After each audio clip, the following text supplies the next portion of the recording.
4 लाख से इस बार देखिए, इस बार बिहार का एक बात हम दावे के साथ कह रहे हैं, बिहार के किसी भी लोकसभा सीट पे इस बार वोट का डिफरेंस वो नहीं रहेगा जो 2019 में रहा। 3 लाख, 4 लाख, 5-5 लाख के डिफरेंस से जीते थे 2019 में एनडीए के प्रत्याशी। वो डिफरेंस असंभव है इस बार। जो हमारा मुख्य चर्चा का विषय है कि क्या होगा, पैटर्न क्या है वोटिंग का 5 सीटों पर। शुरुआत हम करते हैं समस्तीपुर सीट से।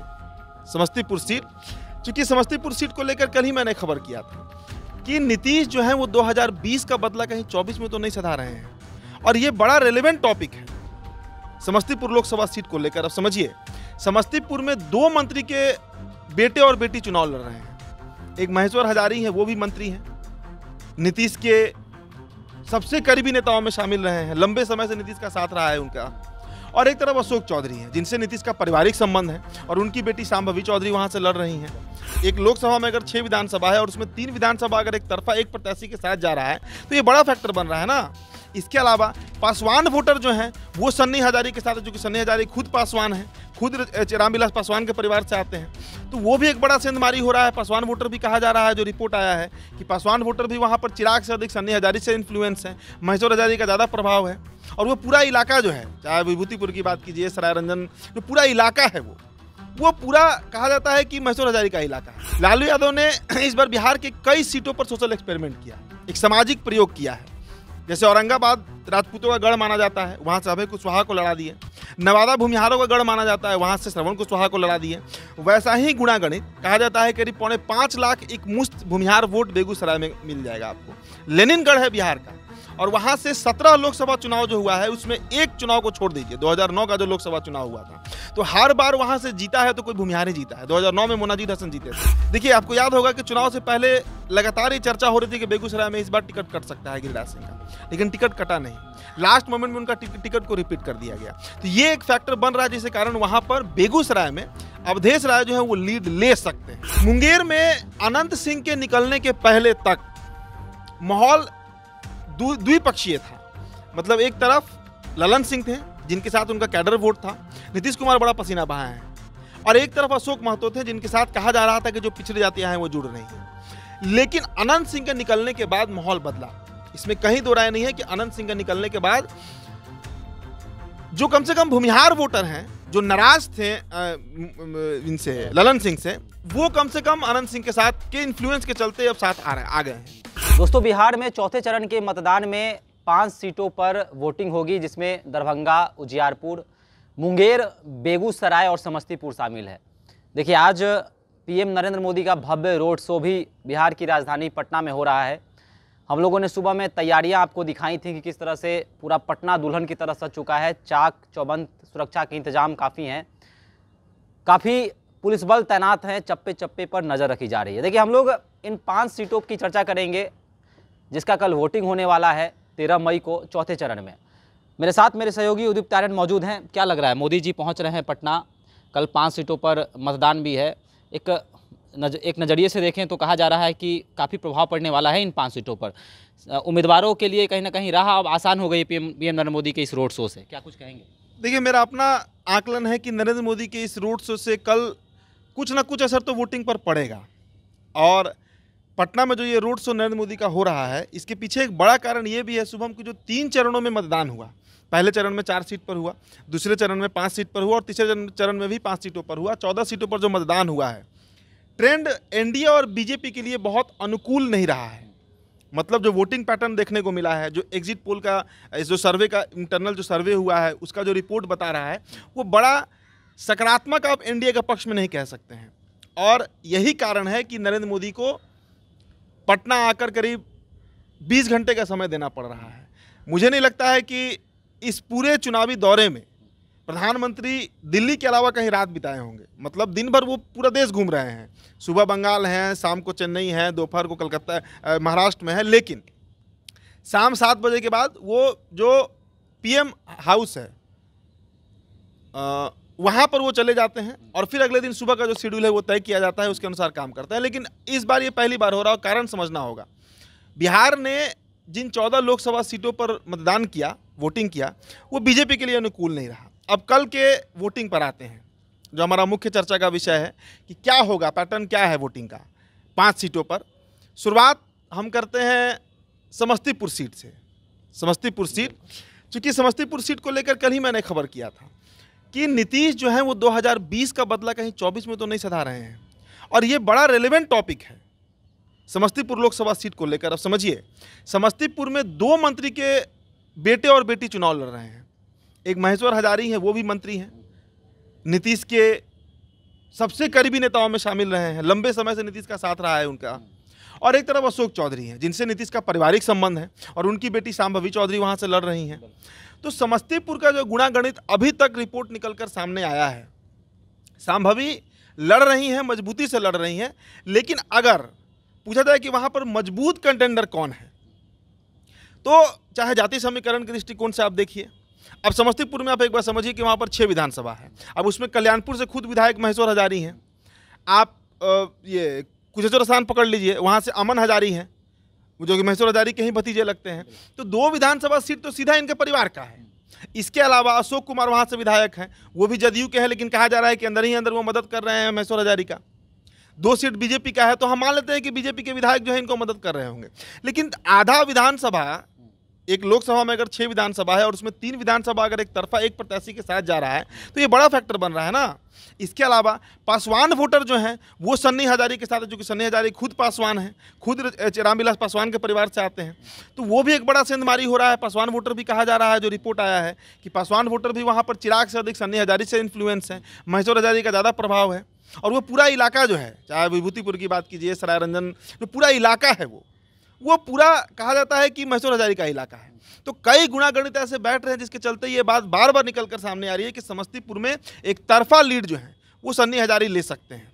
अब देखिए, कल वोटिंग है, नरेंद्र मोदी का इम्पैक्ट क्या पड़ रहा है। चिराग ने भी बहुत मेहनत किया है, वहाँ पे कोई दो राय नहीं है। शांभवी चौधरी भी बहुत मेहनत की हैं, मतलब पहली बार चुनाव लड़ रही हैं, लेकिन लगा नहीं कि पहली बार लड़ रही हैं। जितना वेल परफॉर्मेंस उनका रहा पूरे चुनाव कैंपेन में। एक फ़ायदा शांभवी चौधरी को ये भी मिला कि बड़ा अंतिम समय में सन्नी हजारी को टिकट दिया गया।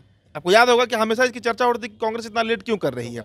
तो आधा कैंपेनिंग तो ऐसे ही जो है शांभवी चौधरी लीड ले ली थी।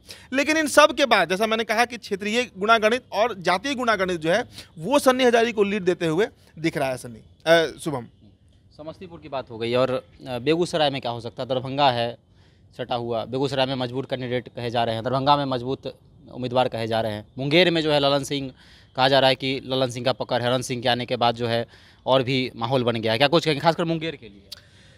देखिए, मुंगेर से पहले बेगूसराय पर थोड़ा सा हम बात कर लेते हैं। बेगूसराय में बड़ा क्लियर इस बार हिसाब किताब है। बहुत लंबा बेगूसराय पर बोलने का ज़रूरत नहीं है, हमारे दर्शक भी जानते होंगे। लालू यादव ने इस बार बिहार के कई सीटों पर सोशल एक्सपेरिमेंट किया, एक सामाजिक प्रयोग किया है। जैसे औरंगाबाद राजपूतों का गढ़ माना जाता है, वहाँ से अभय कुशवाहा को लड़ा दिए। नवादा भूमिहारों का गढ़ माना जाता है, वहाँ से श्रवण कुशवाहा को लड़ा दिए। वैसा ही गुणागणित कहा जाता है, करीब 5.25 लाख एक मुश्त भूमिहार वोट बेगूसराय में मिल जाएगा आपको। लेनिनगढ़ है बिहार का, और वहाँ से 17 लोकसभा चुनाव जो हुआ है उसमें एक चुनाव को छोड़ दीजिए, 2009 का जो लोकसभा चुनाव हुआ था, तो हर बार वहाँ से जीता है तो कोई भूमिहार ही जीता है। 2009 में मोनाजिर हसन जीते थे, एक बार, मात्र एक बार गैर भूमिहार सांसद बना बेगूसराय से। लेकिन इस बार एक ऐसा सामाजिक प्रयोग लालू यादव ने किया है कि वहाँ से कि यादव को टिकट दे दिया। अवधेश राय, जो बछवाड़ा के पूर्व विधायक भी रहे हैं, बछवाड़ा विधानसभा पड़ता है बेगूसराय में, और कहा जा रहा है कि इस बार वाम को उसकी सीट जो है बेगूसराय वो लौटा देंगे अवधेश राय। और इसका कारण समझिए, सबसे पहला जो कारण बन रहा है वो खुद गिरिराज सिंह बन रहे हैं। गिरिराज सिंह के खिलाफ भारी एंटी इनकम्बेंसी जो कहते हैं, सरकार या नेता के खिलाफ जो एक माहौल होता है वो बेगूसराय में बना हुआ है। इसके अलावा एक और जो बड़ा फैक्टर सामने निकल कर आ रहा है वो जातीय गणित है। देखिए, बेगूसराय में भले ही हम कितना भी जस्टिफाई करें कि भूमिहार जिताते हैं, हराते हैं, लेकिन वहाँ पर यादव मतदाता भी कम नहीं है, और यादव से अधिक वहाँ अति पिछड़ी जातियाँ हैं जो कैडर वोटर रही हैं वाम का। हालांकि 19 में उनका वोट जो है वो पड़ा था बीजेपी को ही, लेकिन इस बार जो गुणागणित बैठ रहा है, कहा जा रहा है कि जो अति पिछड़ी जातियाँ हैं वो वाम के साथ जुड़ रही हैं। कारण बेगूसराय में एक तो गिरिराज सिंह का एंटी इनकम्बेंसी, और गिरिराज सिंह का जो एक रवैया रहा है 5 सालों में। देखिए, आपको याद होगा कि चुनाव से पहले लगातार ये चर्चा हो रही थी कि बेगूसराय में इस बार टिकट कट सकता है गिरिराज सिंह का, लेकिन टिकट कटा नहीं। लास्ट मोमेंट में उनका टिकट को रिपीट कर दिया गया। तो ये एक फैक्टर बन रहा है, जिसके कारण वहाँ पर बेगूसराय में अवधेश राय जो है वो लीड ले सकते हैं। हालांकि देखिए बेगूसराय में मूड क्या बदलेगा, अभी रात भर का समय बाकी है। कहा जाता है कि 1 मिनट में मूड बदल जाता है वोटर्स का, लेकिन अभी तक जो माहौल बेगूसराय में देखने समझने सुनने को मिला है, जो समझ में आ रहा है, वो अवधेश राय जो है वो लीड ले सकते हैं। हालांकि हार जीत का मार्जिन अधिक नहीं होगा। अगर गिरिराज सिंह जीतते भी हैं तो ऐसा नहीं है कि जैसे पिछले बार उनको 6 लाख वोट आया था और 3 लाख वोट से जीते थे, वो मार्जिन इस बार नहीं रहेगा बेगूसराय में। बेगूसराय में 50,000 के अंतर से ही कोई जीतेगा या हारेगा, अब वो अवधेश राय हो या फिर गिरिराज सिंह हो। मुंगेर की बात, मुंगेर देखिए, मुंगेर में लड़ाई, मुंगेर तो आप लोग गए थे ना, करुणा गई थी, आप गए थे मुंगेर में, आप लोग तो ग्राउंड रिपोर्ट करके आए, 2-3 दिन का आप लोग का दौरा भी था। मुंगेर में अनंत सिंह के निकलने के पहले तक माहौल द्विपक्षीय था। मतलब एक तरफ ललन सिंह थे जिनके साथ उनका कैडर वोट था, नीतीश कुमार बड़ा पसीना बहाए हैं, और एक तरफ अशोक महतो थे जिनके साथ कहा जा रहा था कि जो पिछड़ी जातियां हैं वो जुड़ रही हैं। लेकिन अनंत सिंह के निकलने के बाद माहौल बदला, इसमें कहीं दो राय नहीं है कि अनंत सिंह के निकलने के बाद जो कम से कम भूमिहार वोटर हैं, जो नाराज थे इनसे, ललन सिंह से, वो कम से कम अनंत सिंह के साथ के इन्फ्लुएंस के चलते अब साथ आ गए हैं। लेकिन इस बीच खेल अशोक महतो के साथ भी हुआ, और अशोक महतो ने किया भी। जो अति पिछड़ी जातियां हैं, जिसे एक्सट्रीमली बैकवर्ड क्लास कहते हैं, जिनकी वोटर्स की संख्या मुंगेर लोकसभा में करीब 6-6.5 लाख, 6 लाख प्लस है, वो 6.5 लाख भी हो सकता है, वो अब अशोक महतो के साथ भी जाते हुए दिख रहा है। और एक जो वहाँ से निर्दलीय प्रत्याशी लड़ रहे हैं, प्रियदर्शी पीयूष, जो है काफ़ी युवा हैं, धानु जाति से आते हैं, अति पिछड़ी जाति से आते हैं, उनके साथ भी अति पिछड़े जो हैं वो जुड़ रहे हैं। तो वहाँ पर मुकाबला देखिए, हार जीत वहाँ भी, जैसा आनंद सिंह दावा कर रहे हैं कि 4 लाख प्लस वोट से ललन सिंह जीतेंगे, एकदम फेक दावा है। 4 लाख से इस बार देखिए, इस बार बिहार का एक बात हम दावे के साथ कह रहे हैं, बिहार के किसी भी लोकसभा सीट पे इस बार वोट का डिफरेंस वो नहीं रहेगा जो 2019 में रहा। 3 लाख, 4 लाख, 5-5 लाख के डिफरेंस से जीते थे 2019 में एनडीए के प्रत्याशी। वो डिफरेंस असंभव है इस बार। इस बार लड़ाई कांटे की है, बहुत टफ कंपटीशन है। मतलब मेरा अपना अनुमान है कि बिहार की 10 लोकसभा सीटें ऐसी होंगी शुभम, जहां पर हार जीत का मार्जिन 50,000 से अंदर रहेगा। आप देखिएगा, उसमें एक सीट मुंगेर भी बनेगा, उसमें एक सीट बेगूसराय भी बनेगा। तो मुंगेर में लड़ाई जो है वो अति पिछड़ी और भूमिहार की हो गई है। अब कौन निकलता है, अति पिछड़ा में अशोक महतो निकल जाते हैं या ललन सिंह निकलते हैं, ये समय बताएगा, लेकिन लड़ाई वहाँ भी कांटे की है। दरभंगा की बात करें, गोपाल जी ठाकुर है, पटना दरभंगा एम्स का मुद्दा काफ़ी उठता आया है, दरभंगा में एयरपोर्ट भी बन गया, क्या लग रहा है एम्स का मुद्दा बनेगा इस पर दरभंगा एम्स? देखिए, सिर्फ एम्स का ही मुद्दा एक मुद्दा नहीं है। एम्स तो चूंकि पूरे देश में सब लोग जान गए कि दरभंगा में एम्स का मुद्दा है, इतना हाईलाइट किया गया मीडिया के द्वारा और वहाँ के नेताओं के द्वारा, और वहाँ के लोग भी बड़ा एक्टिव है। देखिए, दरभंगा को मैं बिहार का सबसे पॉलिटिकली एक्टिव लोकसभा मानता हूँ, बड़ा वोकल है। सीतामढ़ी के लोग जो हैं, और खासकर वहाँ के जो ब्राह्मण तबका है, बड़ा एक्टिव है, प्रोएक्टिव है पॉलिटिक्स को लेकर। तो एम्स तो एक मुद्दा बनेगा ही शुभम, लेकिन एम्स से अधिक गोपाल जी ठाकुर के खिलाफ एक बड़ा एंटी इनकम्बेंसी। देखिए, गोपाल जी ठाकुर का विरोध लंबे समय से हो रहा था, टिकट उनका कटना भी चाहिए था बीजेपी को, अगर वहाँ पर मजबूती से लड़ना था तो। लेकिन बीजेपी पता नहीं अंतिम दौर में क्या हुआ, सारे टिकट को रिपीट कर दिया गया, 1-2 सीट को छोड़ दिया जाए, जैसे कि ससाराम से छेदी पसवाना काट दिया गया, मुजफ्फरपुर से अजय निषादा काटा गया, बक्सर से अश्विनी चौबे काटा गया, बाकी तो सारा टिकट रिपीट कर दिया गया। तो ये, और सबसे बड़ी बात कि देखिए, ब्राह्मण और यादव बाहुल इलाका है दरभंगा।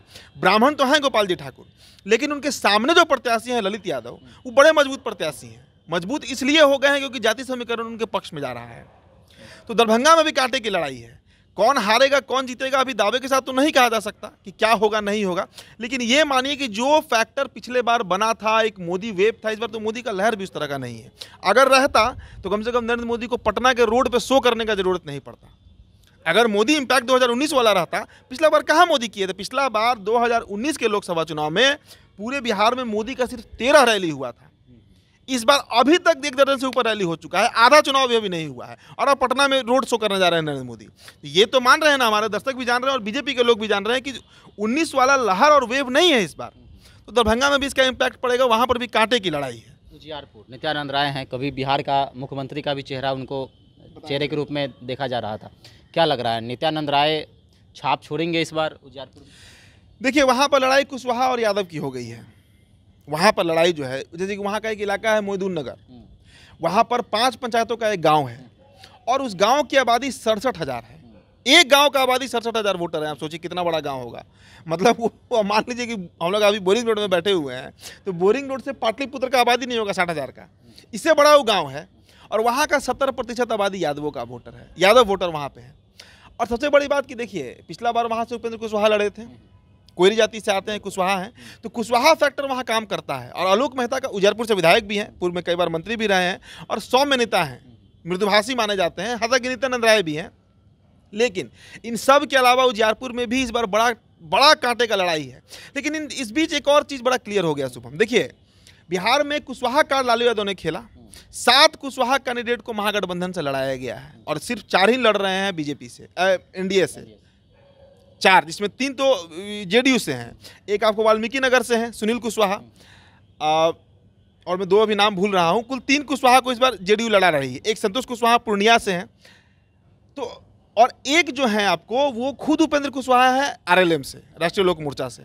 तो कुशवाहा वोटर, देखिए जाति जनगणना जो हुआ इस बार और 2 अक्टूबर को जो पब्लिश किया गया रिपोर्ट, उसमें बिहार में एक चीज़ तो क्लियर हो गया कि यादव वोटर के बाद अगर दूसरे नंबर पर सबसे अधिक आबादी किसी वोटर्स की है तो वो कुशवाहा वोटर्स की है। और लालू यादव ने इस समीकरण को साधा है। इस बार लालू यादव ने कुशवाहा वोटर्स को साधा है, जिसके लिए इतना टिकट दिया गया कुशवाहा को।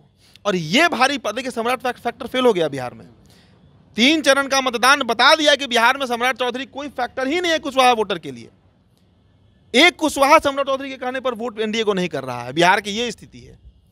तो इसका एक बड़ा इंपैक्ट जो है ना वो उजियारपुर में देखने को मिलेगा। तो वहाँ भी लड़ाई बड़े टक्कर की है, लेकिन वहाँ पे तो कहा जा रहा है कि आलोक मेहता आगे निकल रहे हैं। आलोक मेहता आगे हैं क्योंकि देखिए 2 टर्म से वहाँ पे ऑलरेडी एमपी नित्यानंद राय हैं, इस बार हैट्रिक लगाने के प्रयास में है। लेकिन वो गणित जो है, जो 19 में था और 14 में था, वो गणित इस बार उजियारपुर में भी नहीं है। तो सारी सीटें फंसी हुई हैं बिहार में। अब बिहार के 5 सीटों पर हम लोग चर्चा कर ही लिए। जितना भी सीट है शुभम, सब का सब फंसा हुआ है। चाहे वो सीट आप उजियारपुर कहिए, समस्तीपुर कहिए, बेगूसराय कहिए, दरभंगा कहिए, मुंगेर कहिए, या इसके पूर्व में जो 14 सीटों पर चुनाव हुआ है, किसी भी सीट पर कोई दावा नहीं कर पाएगा एनडीए का कोई भी प्रत्याशी कि हम क्लियर कट मेजोरिटी से निकल रहे हैं या हम इतने वोटों से निकल रहे हैं। लड़ाई कांटे की हो गई। चर्चा ये भी हो रहा है कि पीएम मोदी का रोड शो है, तो 5 लोकसभा सीट की चर्चा तो है ही कल वाली, लेकिन 2 और लोकसभा सीट जुड़ जाता है, पाटलिपुत्र और पटना साहिब की। इसकी धमक जो है, पटना रोड शो का जो नरेंद्र मोदी का रोड शो है, उसका धमक जो है इन 2 सीटों पर ही पड़ेगा। तो क्या लग रहा है, रामकृपाल यादव और रविशंकर प्रसाद के लिए जो है अब जीत पूरी तरह सुनिश्चित हो गई? देखिए, इसका तो एक अलग विश्लेषण भी हम कर लेंगे, अगला वीडियो में हम बताएंगे आपको। लेकिन एक मोटा मोटी समझ लीजिए कि बिहार के 40 सीट के लिए नरेंद्र मोदी आ रहे हैं। इसमें सिर्फ पटना साहिब और पाटलिपुत्र कहना सही नहीं होगा। चलिए, तो कल 4थे चरण का मतदान है। पीएम नरेंद्र मोदी का आज बिहार की राजधानी पटना में भव्य रोड शो भी है। तो इसका प्रभाव बिहार के इन तमाम सीटों पर क्या पड़ेगा? क्या मोदी के आने से उम्मीदवारों की राह आसान हो गई है?